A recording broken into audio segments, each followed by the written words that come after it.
Masih mengenai Hari Buruh di Amerika, kali ini kita akan bicarakan mengenai tempat kerja. Jadi perusahaan yang berusaha mempertahankan pegawai mereka mengadakannya itu dengan menyediakan tempat kerja yang nyaman dan asri.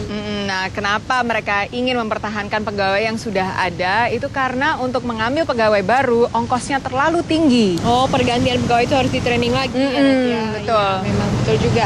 Dan ini salah satu yang diusahakan adalah dengan menyediakan tempat kerja yang sesuai dengan keinginan para pekerja, sehingga mereka tuh senang untuk bekerja dan bersemangat gitu ya. Selain itu juga ada segi lingkungannya. Oh, bagus sekali. Kita simak laporannya.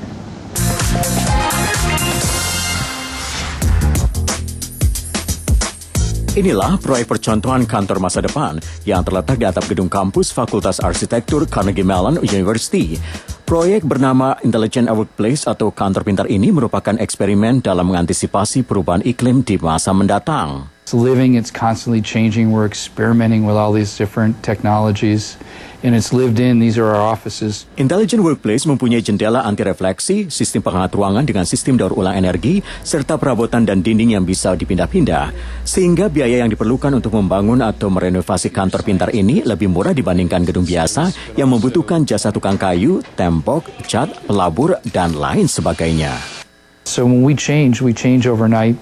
There's no dust that's generated, there's no waste that's generated. We just reconfigure the space and we're up and running instantaneously, delivering the same really high environmental quality for everybody that's working here.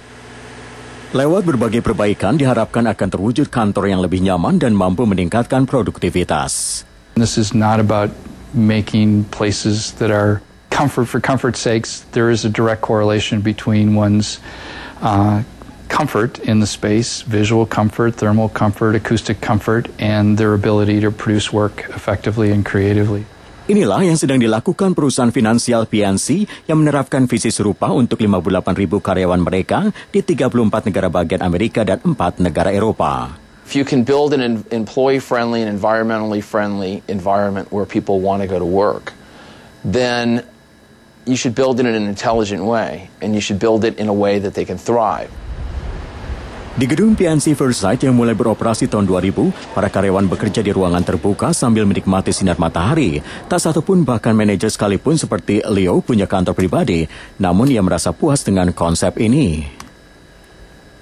I love the fact I have easy access to all the people I need to talk to, including my peers, and all the other departments are all readily in hand. I think it helps me to be more efficient. I can get to people quickly and get things resolved faster.